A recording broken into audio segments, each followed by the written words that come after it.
E mais uma vez nas minhas aventuras no Letterboxd, uma capa me chamou a atenção. Dessa vez, de um filme dirigido por alguém mais conhecido, bem mais conhecido. Sim, Paul Thomas Anderson. Muito provavelmente vocês já devem ter assistido Magnolia, ou mesmo o mais popular e excelente também, There Will Be Blood. Pô, Punch Drunk Love tá aí até hoje como um dos melhores filmes do Adam Sandler. E também, por sinal, outro filme maravilhoso. Como esse é o primeiro vídeo que faço de um filme do diretor, e por sinal, outro que virou um dos meus favoritos, vamos aprender sobre ele por aqui mesmo. E com o passar dos vídeos da filmografia dele, eventualmente aprender sobre os padrões também. Eu confesso que não sou o tipo de pessoa que acompanha premiações como o Oscar, o Grammy, etc. Com exceção do The Game Awards, que eu acho divertido. Então normalmente eu vou ver os filmes à cega mesmo, como é de costume, sem ler a sinopse, só pela capa e uma ideia pelo nome do filme em si. E claro, pelo nome do diretor, etc. Falando no nome do filme, esse que foi baseado em uma loja de discos de vinil. O nome Licorice Pizza muito se deve pelo formato e pela cor. A cor, licorice, que traduz para regales, e o formato, bom, formato de pizza. Mas isso não é a única coisa interessante do nome, já que discos de vinil retratam muito bem uma época muito característica, anos 70 e 80, por exemplo. Ter como inspiração isso para o nome mostra o que Paul Thomas Anderson estava atrás quando pensou no filme. Filme que é dirigido e escrito por ele. A proposta segue principalmente duas pessoas, um adolescente de 15 anos e uma jovem de 25. Seguimos eles durante uma fase de suas vidas e experienciamos os problemas característicos de cada idade junto a eles. É um contraste entre uma pessoa cheia de ideias, nova e radiante como Gary, mas acima de tudo, ainda um contraste sutil, já que a Lana também é tudo isso. Vamos observar como abordar tal contraste, como desenvolver a tão temida necessidade de ser algo, contra a liberdade de não precisar ser nada. E nada melhor do que apresentar como esses dois problemas são retratados e apresentados do que na introdução do filme.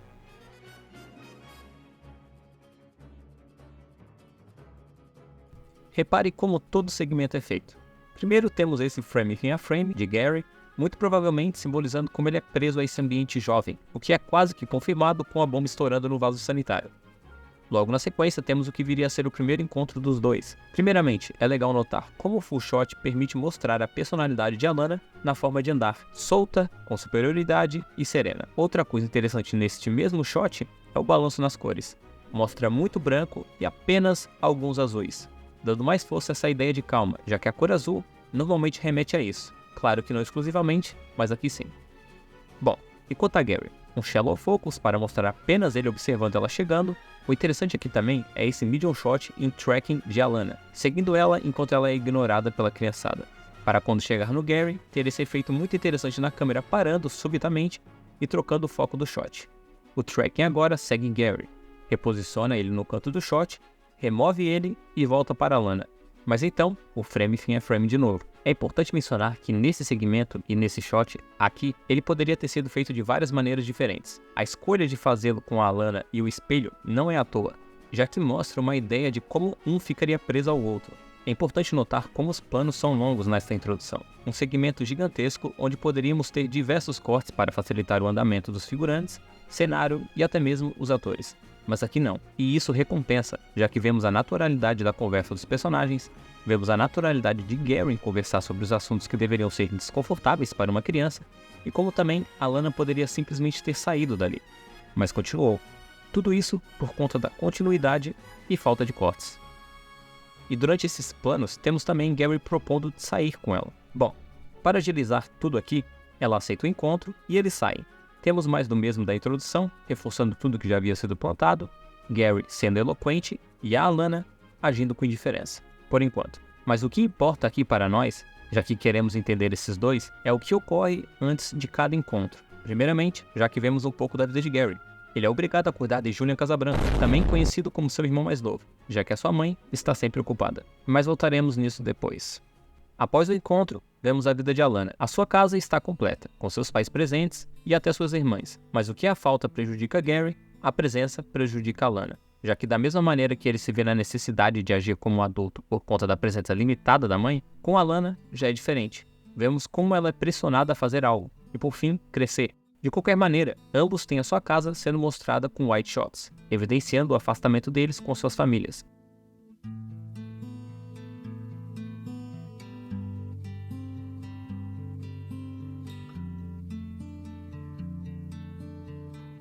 A relação dos dois protagonistas é o combustível para o filme andar, e o veículo que vai levar a gente nessa jornada são os diversos projetos diferentes que o grupo fará juntos. No início, começamos com apenas uma necessidade, já que Gary ainda é uma criança, e com a mãe não tão presente, fica difícil para ele desenvolver as suas diversas ideias, e é exatamente aí que entra a Lana, mais precisamente no momento em que Gary precisa viajar.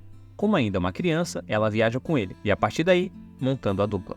Bom, nem tanto, já que uma jovem indecisa e uma criança não é a combinação mais estável do mundo. Logo nessa primeira aventura, já vemos as coisas desandando. Ambos no avião, cores complementares, um complementa o outro. Medium shot, eles estão próximos. Até chegar uma menina e vermos a infantilidade de Gary entrando em ação, com ele dando em cima dela. Shallow Fox na Alana, agora ela tá fora da questão. Mundo injusto, certo? Bom, nem tanto, já que passa 2,5 segundos e agora é a vez de Alana mostrar sua infantilidade. Cá está o mesmo Shallow Fox, só que agora em Gary, ele que tá fora de questão. Parecem até duas crianças. Bom, passa o tempo, passa a apresentação, Alana está com seu novo namorado. O que mais me intriga nessa parte em questão é como a cena é desenvolvida e como os personagens agem nela em si. Gary liga para ela, diz ser o Lance, o cara lá do avião, para a irmã dela, e temos essa cena com um medium close-up dos dois. O que me deixa intrigado é na construção da cena em si. Tudo bem que temos essa quebra infantil com Gary falando chill para seu irmão, mas quando ficamos em silêncio, temos esses cutaways de um para o outro, o clima que se cria é um clima de tensão, quase também algo romanceável. Ela provavelmente notou que é Gary na ligação, mas não desligou. Ficou escutando a respiração dele e esperou que ele o fizesse. Mas tá tudo certo, já que dá tudo errado. O relacionamento de Lance e Alana não dura quase nada, já que sua família bola uma tramóia para eles se separarem. O importante aqui mesmo é ver como a própria reage a isso. Ela nem ao mesmo amava Lance, já que responde ao seu pai, enfatizando que ele era um ator e talvez um futuro namorado. Mais uma vez mostrando sua pressa em dar um rumo à sua vida. Neste caso, com outros homens. O pior é que essa não é a primeira vez e nem a última que ela fará isso no filme. Passamos bastante para frente do filme. Chegamos no outro pretendente ideal. Dessa vez, um ator que empregaria ela. De novo, por sinal, esse com o triplo da sua idade. Ela conhece ele em seu novo emprego, e logo de cara, sai em um encontro. O que reforça muito o efeito de pressa e da maneira com que ela se joga nessas oportunidades, ocorre logo quando ela conhece esse ator. Ele para ela na porta e conversa com ela. O shot próximo, nesse caso um medium close-up, mostra como ela não mostra interesse nenhum em olhar nos olhos dele, apenas nos lábios, mostrando já suas intenções. O cutaway para eles no carro também reforça a ideia dela estar se jogando nessas oportunidades, já que dá a impressão de algo muito apressado. Repare na feição dela, sem reação, não sabe como reagir. É tudo tão rápido. E novamente, um cutaway, direto para dentro do bar.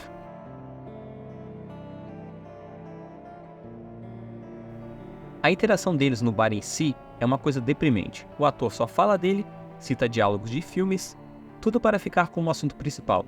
E a Lana só aceita. Aliás, se força a aceitar. Muito disso é capturado por conta do medium close-up. A forma com que as reações dela mudam de surpresa para interesse, esse último quase forçado, é muito importante para evidenciar o quanto ela se força a se relacionar com ele. Quando Rex chega, amigo de Jack, o ator, tudo piora, já que agora o plano e contraplano são apenas dos dois. Alguns shots mantendo a Lana, mas com desfoque e totalmente fora de enquadramento. Ela não é parte daquilo, mas mesmo assim, sorri e tenta se enturmar. O deslocamento dela para seus pretendentes não ocorre só aqui também, já que mais para frente ela encontra outro cara, e novamente em um emprego diferente, dessa vez um político. Cá estão eles novamente em um bar, e de novo, não é um encontro entre apenas duas pessoas. Porque seria, né? Afinal a ideia é mostrar como ela é deslocada entre eles. Reparem aqui, ela é posicionada com frame a frame dentro de um espelho, representando como se ela não estivesse fisicamente ali. Apenas uma imagem mesmo. Eles apenas a usam para seus objetivos. Nesse caso, levar o namorado do político embora, já que eles não podem ser vistos juntos. O motivo disso não importa muito. O que importa mesmo é que ela de novo está sendo usada, deslocada e desesperada por um propósito. E eu não sei se vocês conseguiram reparar enquanto eu comentava, mas todos os encontros dela ocorreram com pessoas de um emprego, e sempre um emprego novo. É notória a pressão que ela sente se colocando em situações ridículas para sair dessa fase de jovem sem vida que ela mesma se coloca. Mas enquanto tudo isso ocorria, como estava Gary? De certa maneira, atirando para todos os lados. Gary meio que seguiu algo parecido de Alana durante suas aventuras sozinhas no filme. É importante mencionar também como ele é dirigido nas cenas, sempre de uma maneira natural, como aqui, em que ele vai fazer um teste para um comercial. Note como os wipes na câmera para seguir ele trocando de roupa ajuda muito na personalidade dele. Mostra como ele é espontâneo e encara tudo aquilo de maneira profissional. É interessante também a troca de postura e entonação quando na frente das câmeras. Essa cena ajuda a estabelecer o quão versado Gary é, já que dá peso e lógica para os planos dele em seguida. Se não fosse assim, tudo que ele faz em seguida não faria sentido, já que ele tem só 15 anos. Se fosse de outra maneira, ficaria muito fora da realidade, por consequência, nos tirando do filme. Por sinal, medium full shots no momento em que o filme quer foco nos trejeitos dele, como quando ele troca de roupa, e medium shot quando estamos focando na atuação dele para o comercial. Tudo isso sem a necessidade de cortar o segmento. Quando o nosso Gary tem seu brilhante plano de iniciar um comércio de colchões, temos novamente a afirmação dos shots principais dele, como um medium shot para mostrar a maneira que anda e esse zoom in para medium close-up, mostrando que algo chamou a atenção dele. Outra parte interessante é que o olhar dele parece meio hipnotizado. A hipnose parece se tornar realidade quando temos o shot em POV dele, no caso, esse daqui.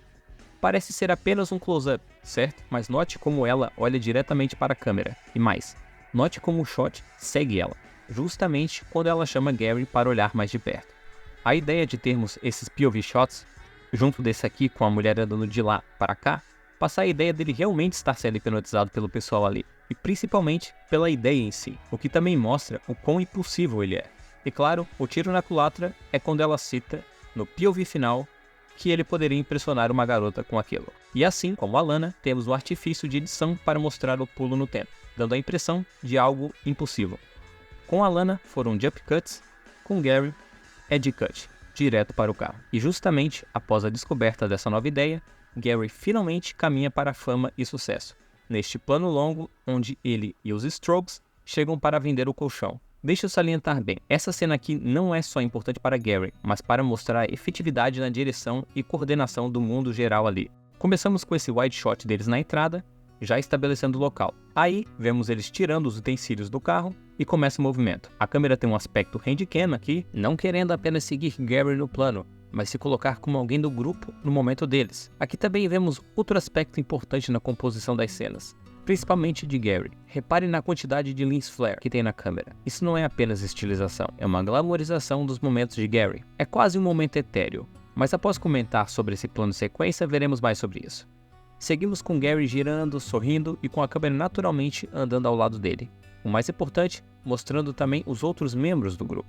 Como aqui, onde vemos Juliano Casabranca parando para conversar com Frank Stein. Mas calma, o plano sequência serve para a naturalidade da cena, então deixe ele para trás. Segue com Gary. O shot abre para um wide shot do local, mais 2 membros do grupo.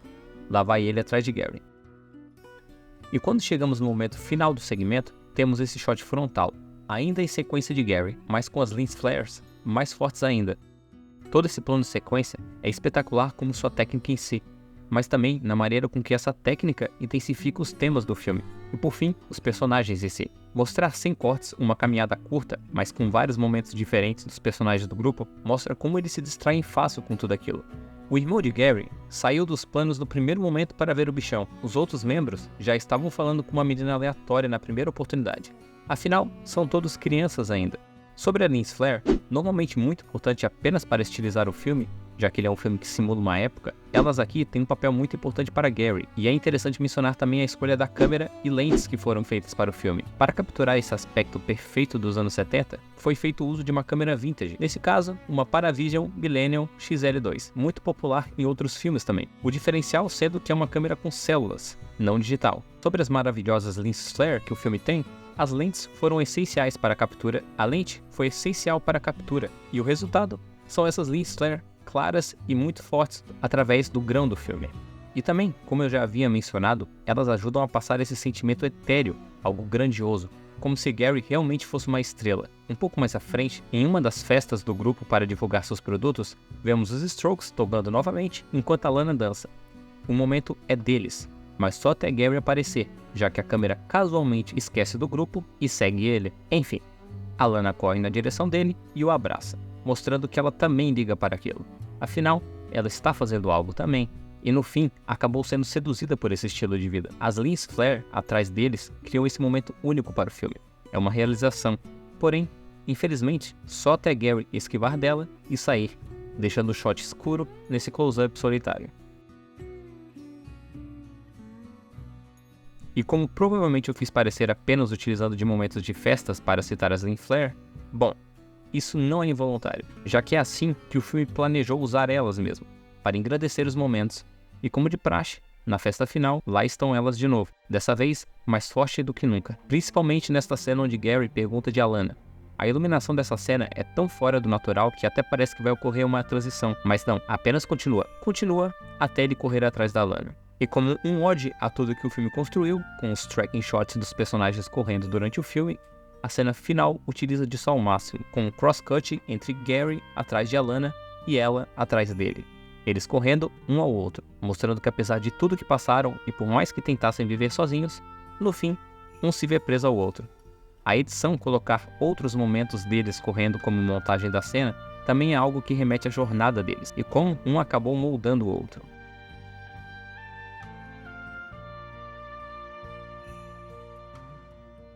Com o decorrer do filme, é fácil perceber a dependência dos personagens um pelo outro, e uma das maneiras mais eficientes de mostrar isso, e também a troca de obsessão de cada um, é com as cores. No geral, o filme tem um esquema de cor bem saturado, mas com tons pastéis, para fortalecer o aspecto vintage. Mas um dos pontos mais importantes nisso é o contraste que é utilizado nos hue, mais precisamente nas cores amarela e azul. Lembram lá no início, onde eu mencionei as cores utilizadas com a Lana? Na introdução mesmo? Sim. O azul claro, mostrando uma calma para a personagem enquanto ela andava. Essa cor é importante para o filme porque marca o personagem que está focado em si. Lembram da cena do telefone, aquela que Gary liga e fica em silêncio? Aqui conseguimos ver essa ideia mais uma vez sendo apresentada, e dessa vez mostrando o lado da obsessão. A cor amarela, apesar de muito presente no dia a dia das pessoas e normalmente remeter a coisas radiantes e felizes, em alguns casos, quando bem utilizada, consegue passar um sentimento de ansiedade, como em The Enemy ou mesmo em Zodíaco. Ambos os filmes remetem à ansiedade, Zodíaco também inserindo a mencionada obsessão no cálculo, já que o personagem, interpretado por Gyllenhaal, tem sua troca justamente feita da cor azul para amarela, para marcar o início da obsessão. A ideia aqui não foge muito disso. Gary está no telefone ligando por infantilidade, uma necessidade de falar e talvez controlar a vida dela. Já pelo lado de Alana, as cores não são mais um amarelo monocromático, mas sim uma composição mais suave, com o azul sendo a cor mais presente na mise-en-scène. E claro, acima do contraste entre o amarelo e azul, como a composição utiliza de toda a escala da cor amarela, podemos inserir também um esquema complementar entre os personagens, ligando eles dessa maneira também. Mais à frente no filme, conforme vemos Gary se enfiando nos planos dele sozinho e meio que superando pelo menos um pouco a obsessão, chega a parte da Alana de sofrer com isso. E não apenas para a pessoa Gary, mas para tudo ao seu redor. Uma das primeiras cenas depois que os planos começam a andar é essa em específico, onde temos Alana atendendo e vendendo um colchão, agindo da maneira que Gary pede, aparentemente deixando ele no controle. Mas só até ela exagerar no sexy dela e Gary sentir ciúmes. Aí vemos ela no controle da situação e com objetos amarelos ao redor, como a caneta, abajur e janela. Não é uma obsessão ainda, mas controle. Os papéis já começaram a se inverter. Ainda em Alana, nos momentos em que ela procurava uma saída para sua vida em um emprego e até mesmo um homem, a cor amarela está presente em todas essas cenas. No primeiro emprego, ela está lá, num quadro, no segundo emprego, em todas as paredes, e por fim, outra cor que representa algo para Alana é o vermelho, talvez de maneira mais interpretativa, mas em todos os encontros ou pré-encontros de Alana, a cor vermelha está presente como uma possível alusão à luxúria, ou mesmo uma ligação com algo romântico. No primeiro encontro com um ator, ao fundo da janela, o vermelho é muito saturado na cena. Já antes do encontro com o prefeito, nesse frame fim a frame de obsessão em amarelo, temos uma linha vermelha marcando quase a virilha dela, e isso dura durante o shot inteiro. Talvez essa seja uma das alusões. O amarelo mostrando a obsessão de um com o outro, a mesma cor mostra também a necessidade e pressa para uma mudança. O azul contrasta com isso, cria uma paz e frieza. Também mostra a liberdade, como em momentos em que os personagens correm. Juntas, elas formam um esquema complementar, uma fria e uma quente. Elas são opostas, mas sempre se complementam.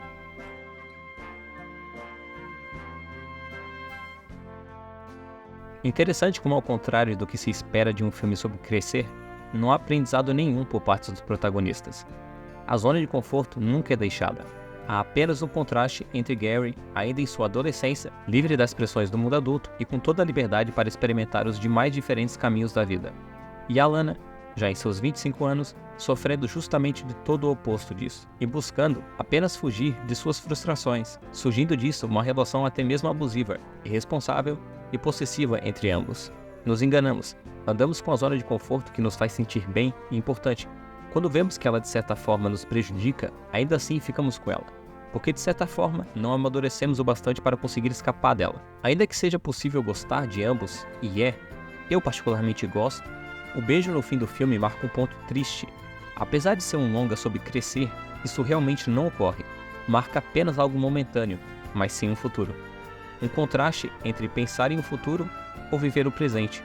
Dois personagens excêntricos, mas presos a algo, um ao outro, em uma zona de conforto.